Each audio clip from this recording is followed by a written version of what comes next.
पिछली क्लास में हम लोगों ने अपने देश का नामकरण पढ़ा था, जिसमें अपने देश के विभिन्न नाम हुए और किस वजह से हुए, वो एक प्रॉपर क्लास है, उसको आप पढ़ लीजिएगा। भूगोल की पहली क्लास में हम सबसे पहले भूगोल के बारे में बात करें तो भूगोल यानी कि ज्योग्राफी, जियोग्राफी है ना, जियो और ग्राफिया यानी जियो का अध्ययन। जियो मतलब होता है अर्थ। भूगोल शब्द का सर्वप्रथम प्रयोग किसने किया? इरेटास्थनीज ने सर्वप्रथम प्रयोग किया। इरेटास्थनीज जो है ये यूनान का था। यूनान, यूनान, ठीक है।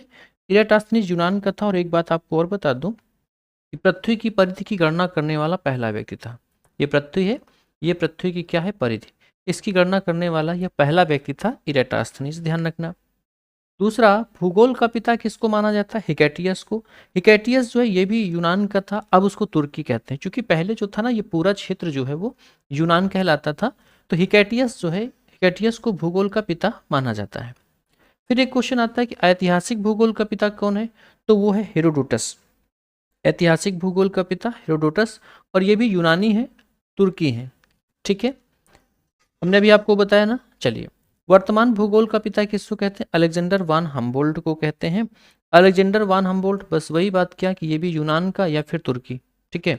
तो अलेक्जेंडर वान हम्बोल्ट को जो है वर्तमान भूगोल का पिता मानते हैं। ये सब अलग अलग ऐसे नाम आते हैं, आप इनको ध्यान रखिएगा।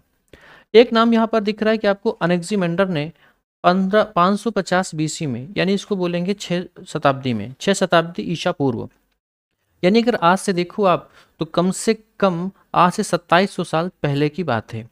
दुनिया को एक सिलेंडर के आकार का मानकर सबसे पहले विश्व का मानचित्र बनाया, जो अब उपलब्ध नहीं है। इसलिए पूछा जाता है कि विश्व का सबसे पहले मानचित्र किसने बनाया? तो वो बनाया अनेक्जिमेंडर ने, ठीक है। अगला लिखा हुआ है कि टालमी ने विश्व में पहली बार गणित और ज्यामिति का प्रयोग किया। टालमी जो है ये मिस्र का था, ठीक है ना। इतने पॉइंट आप जो अलग से बोल रहा हूँ उसको भी आप नोट कर लीजिएगा, अच्छे से आप जो है अपने नोट्स तैयार कर लीजिएगा, या फिर इसी में आपको पीडीएफ मिल जाएगी, आप उसको डाउनलोड करके उसका प्रिंट आउट निकलवा सकते हैं हम।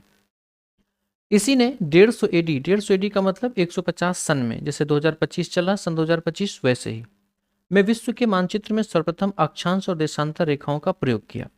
अक्षांश रेखाएं और देशांतर रेखाएं कैसी होती हैं ये आप जानते हो।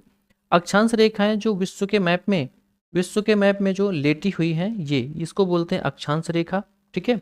और विश्व के मैप में जो ऊपर से नीचे होती हैं इनको बोलते हैं देशांतर रेखा। ये लेटी है, इन्हें लैटिट्यूड कहते हैं, ये लंबी है, इन्हें लॉन्गिट्यूड कहते हैं, समझ गए।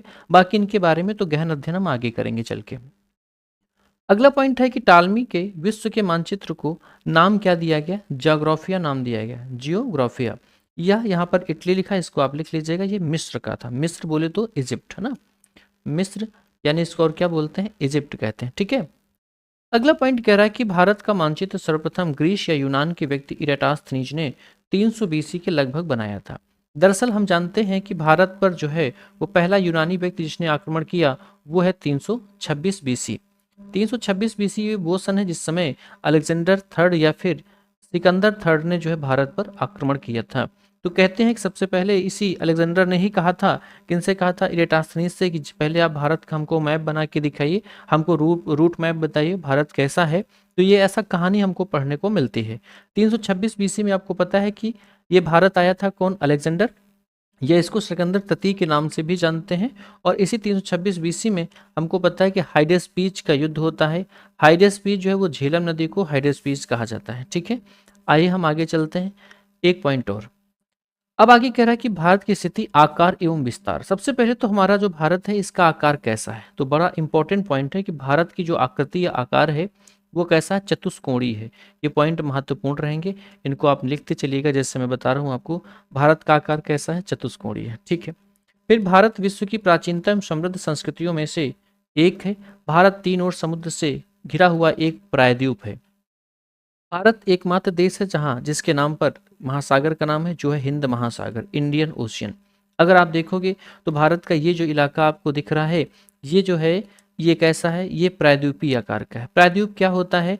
3 ओर से स्थलखंड हो, जैसे यहाँ पर स्थलखंड आपको दिख रहा है, और इसके यानी एक स्थलखंड हो जिसके 3 ओर क्या भरा हो? पानी। इधर देखोगे तो आप बंगाल की खाड़ी है, नीचे इंडियन ओशियन है, और यहाँ पर अरेबियन सी यानी अरब सागर है। हालांकि बंगाल की खाड़ी और अरब सागर ये इंडियन ओशियन के ही भाग हैं, लेकिन जब आकार की बात आएगी तो नीचे वाला जो हिस्सा है वो 3 ओर समुद्र से घिरा हुआ एक प्रायद्वीपीय देश है। मतलब ये हुआ प्रायद्वीप को क्या बोलते हैं, पेनिनसुला।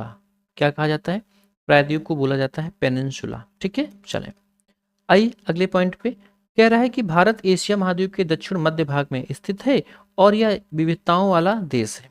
ये डाइवर्सिटी यहाँ पर बहुत है। आप देखोगे तो ये पूरे वर्ल्ड का मैप आपको सामने दिख रहा है। ये जो गोल गोल ये जो आपको दिख रही है ना, इन्हीं को क्या कहते हैं, इन्हीं को अक्षांश रेखा कहते हैं। और जो ऊपर ये वाली है लंबी वाली, इसको क्या बोलते हैं, इन्हीं को देशांतर रेखा कहते हैं। ठीक है, आप देखिए तो ये भारत का जो नक्शा आपको नीचे दिख रहा है, ये वाला ये है एशिया महाद्वीप। और एशिया महाद्वीप के कहाँ पर है, तो एशिया महाद्वीप के यह दक्षिण में स्थित और दक्षिण मध्य में स्थित जो है ये भारत स्थित है। ठीक है, यहाँ पर आप देखोगे यहाँ पर इंडियन ओशियन है, इधर बंगाल की खाड़ी है और इस तरफ जो है वो अरब सागर है। ठीक है, आओ और भी बात करें। भारत का क्षेत्रफल विश्व की कुल भूमि का कितना है, 2.4%। विश्व का 2.4% है। और अगर हम देखें तो विश्व में जनसंख्या अगर हम देखें 2011 की सेंसस के अनुसार, यानी 2011 की जनगणना के अनुसार अगर हम देखें तो भारत की जो जनसंख्या है वो विश्व का 17.5% है। आपको बता दें कि 2011 की जनगणना के अनुसार सबसे ज़्यादा जो जनसंख्या वाला देश है वो चाइना है, लेकिन वर्तमान में भारत को घोषित किया गया है, लेकिन ये जनगणना के आधार पर अभी नहीं, क्योंकि जनगणना 2021 में होनी थी, वो हुई नहीं। ठीक है, तो 17.5% है ये अकॉर्डिंग टू सेंसस ऑफ 2011, यानी कि 2011 की जनगणना के अनुसार जो है वो भारत में जनसंख्या वो 17.5% है। आइए थोड़ा और बात करें। भारत के उत्तर में हिमालय पर्वत है, बिल्कुल ठीक है। आप देखोगे तो यहाँ पर इस तरफ देखोगे पाकिस्तान के पास में यहाँ नंगा पर्वत है, और यहाँ पर आप देखोगे अरुणाचल प्रदेश में तो यहाँ आपको नामचा बरवा मिलेगा। कौन सा मिलेगा, नामचा बरवा। ठीक है ना, तो अरुणाचल प्रदेश से यहाँ पर नंगा पर्वत से लेकर के अरुणाचल प्रदेश के नामचा बरवा तक ये फैला हुआ है। फिर कह रहा मध्य में नदी द्रोणियाँ हैं। मध्य में नदी द्रोणियाँ का मतलब यहाँ पर मध्य में नदियाँ, जैसे यहाँ पर गंगा यमुना हो गई, इधर नर्मदा हो गई, इधर आपको गोदावरी है ना, ये नदियाँ आपको देखने को मिलेगी। उत्तर पूर्व और दक्षिणी भाग वनाच्छादित हैं। उत्तर पूर्व का मतलब हुआ ये क्षेत्र और दक्षिण का मतलब हुआ ये क्षेत्र।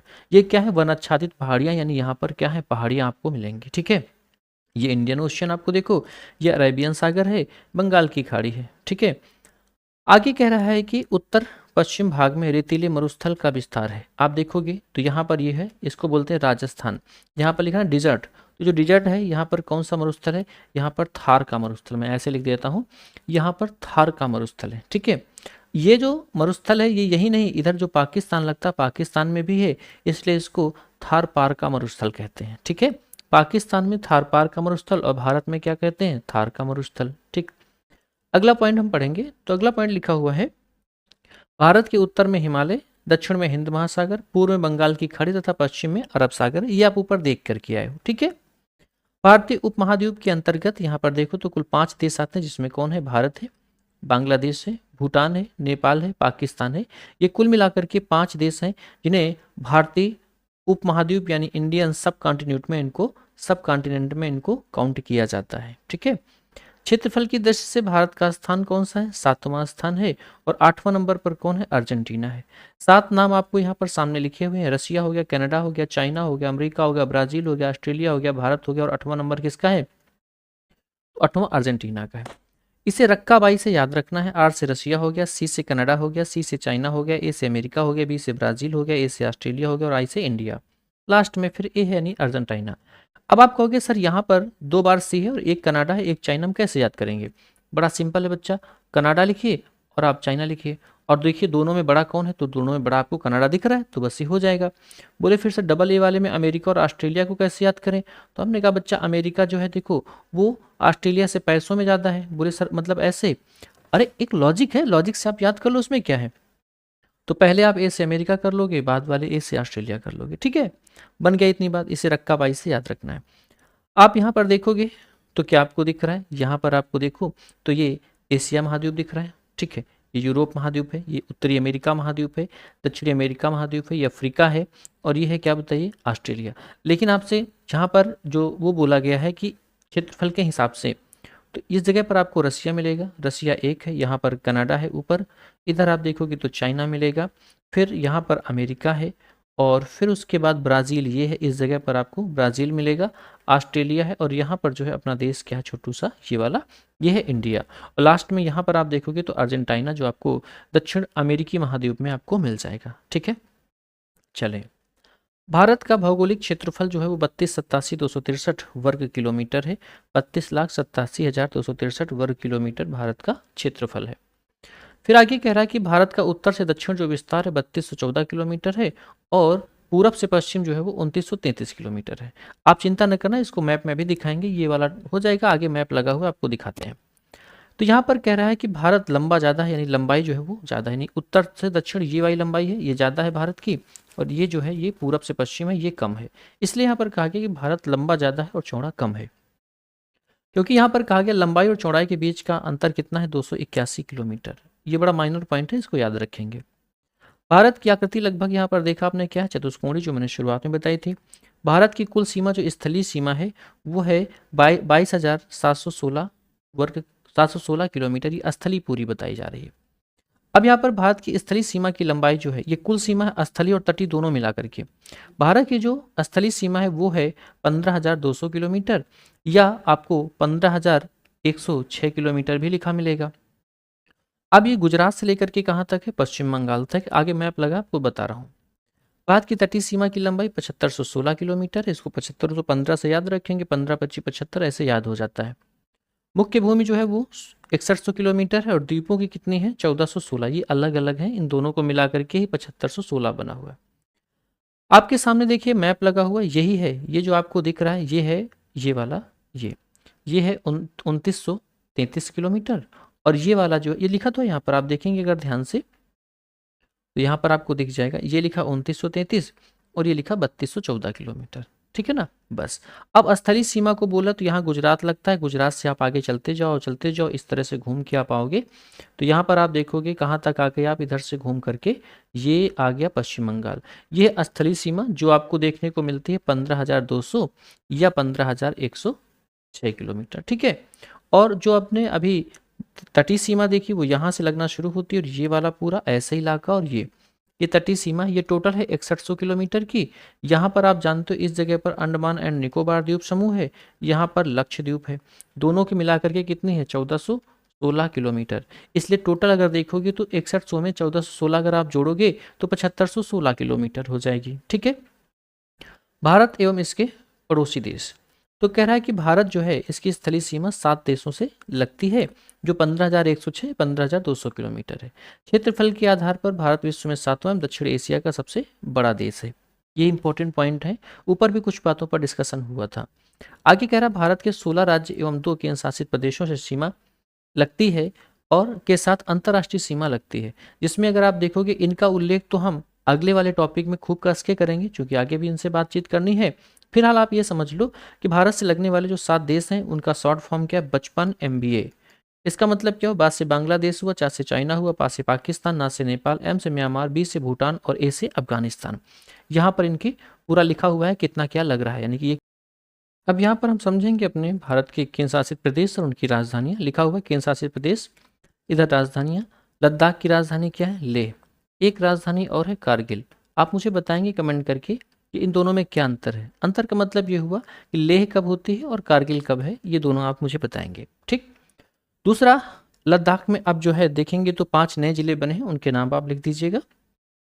जम्मू कश्मीर जैसे राजधानी यहाँ पर जम्मू है जो कि शीतकालीन है, और श्रीनगर जो है वो ग्रीष्मकालीन है। श्रीनगर ग्रीष्म, तो श्री और ग्री ऐसे याद कर लें, दूसरी जम्मू शीतकालीन हो जाएगी।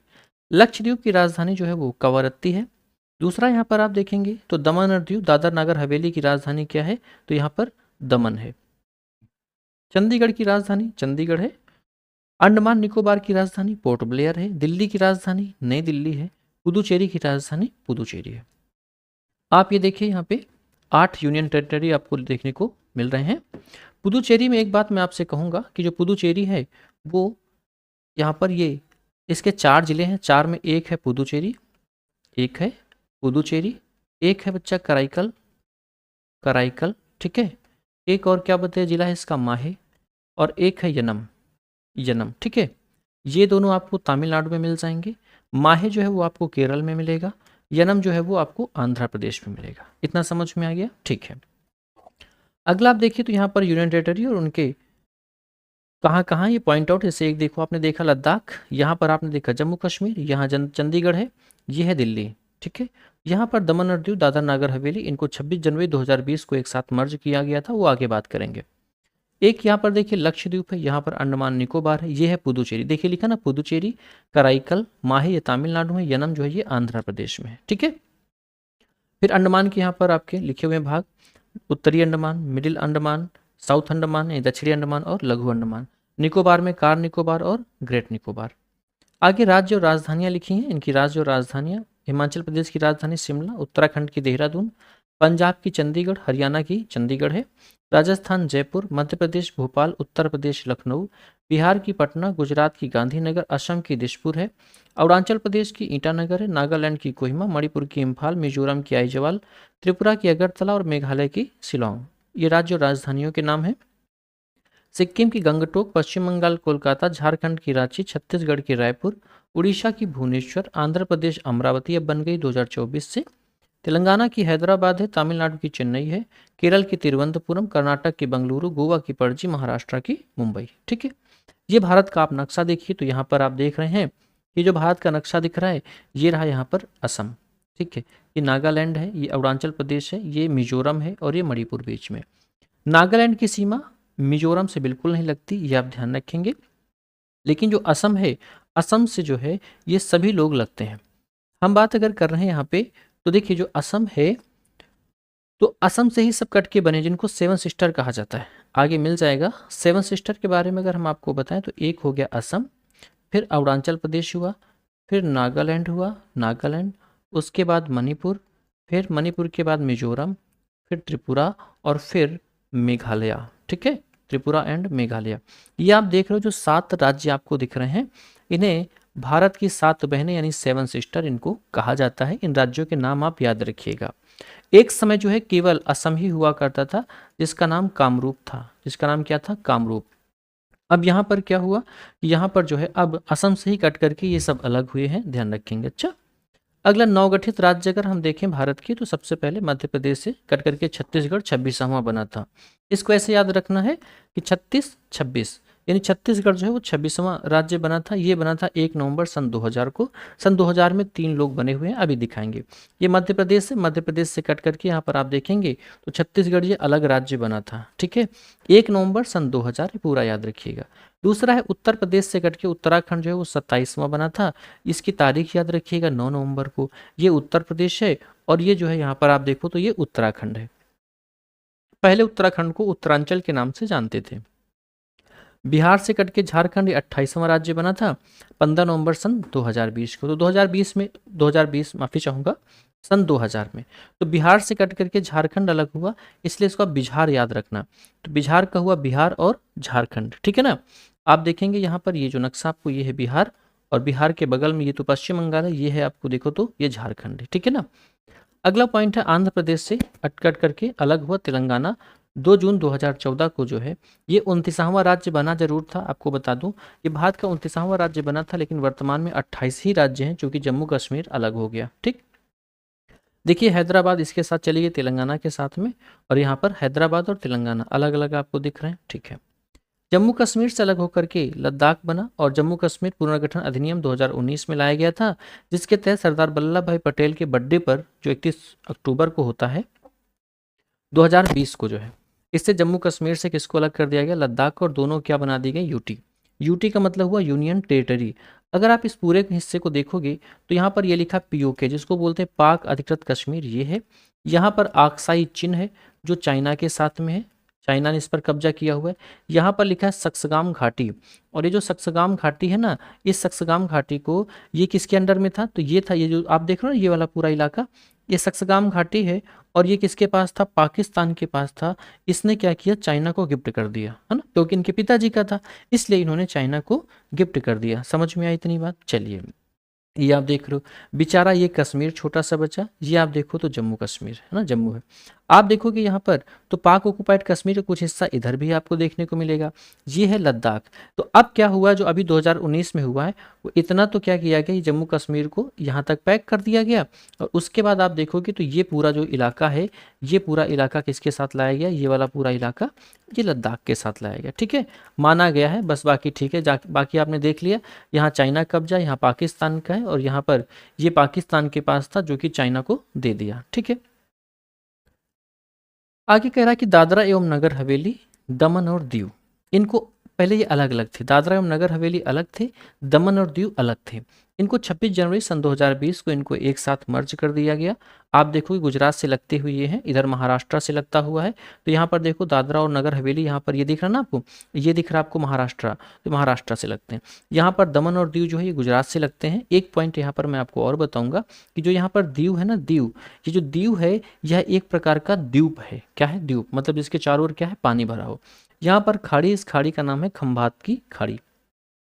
तो ये नवगठित राज्य थे और वर्तमान में अगर आप देखें तो शुरुआत में बताया था 28 राज्य हैं और 8 केंद्र शासित प्रदेश जो है वो भारत में है। 28 राज्य और 8 केंद्र शासित प्रदेश हैं। भारत में अगर हम देखें तो कुल गांवों की संख्या कितनी है? 64,932। ये गांव कब से हैं? आज के 14 साल पहले। यानी कहने का मतलब ये हुआ कि 2011 की जनगणना के अनुसार ही है ये। भारत के अगर राज्यों की हम बात करें तो सबसे बड़ा राज्य आप देखते हो तो यहाँ पर कौन है बताइए? राजस्थान। तो राज्य करता ही करता है। राजा के बीच में जो है यहाँ पर मध्य है, यानी कि मध्य प्रदेश। तीसरा अगर हम देखेंगे तो यहाँ पर महाराष्ट्र है और चौथा जो है वो अपना यूपी है। ठीक है, ये 4 राज्य ऐसे हैं जो सबसे बड़ा अगर हम देखें तो राजस्थान है, फिर मध्य प्रदेश, फिर महाराष्ट्र और फिर उत्तर प्रदेश है। सबसे छोटा अगर हम देखेंगे तो छोटा में सबसे पहले सबसे छोटा गोवा है, फिर यहाँ पर नंबर आएगा किसका? तो सिक्किम का आएगा। सिक्किम के बाद यहाँ पर आपको देखने को मिलेगा त्रिपुरा और त्रिपुरा के बाद फिर कौन है? नागा। तो आप ये देख लो कि ये सबसे बड़े राज्यों का घटता हुआ क्रम है और सबसे छोटे राज्यों का यह बढ़ता हुआ क्रम है। समझ गए इतना? ठीक है, ये बात क्लियर हो गई। तो अब हम अगली क्लास में जो आपसे बात करेंगे तो यहाँ पर जो है वो ऑब्जेक्टिव पर बात करेंगे। जितना अभी हमने आज आपके साथ डिस्कस किया है, आज का और पिछली क्लास का भी जितना भी हमने डिस्कस किया है, इसके हम ऑब्जेक्टिव आपके साथ डिस्कस करेंगे। आप अपना ख्याल रखिए, अच्छे से पढ़ाई करते रहिएगा। इसके साथ अगर आपके कोई क्वेश्चन है उनको आप कमेंट में लिखिए। ये जो हमने क्लास आपके लिए तैयार की है, जो मैंने प्रयास किया है, कहाँ तक कितना सही है, इसके बारे में एक टिप्पणी आप जरूर लिखिएगा। ठीक है, थैंक यू। फिर मिलेंगे अगली एक और बेहतर क्लास में, लेकिन पहले इसके ऑब्जेक्टिव करा देंगे तब।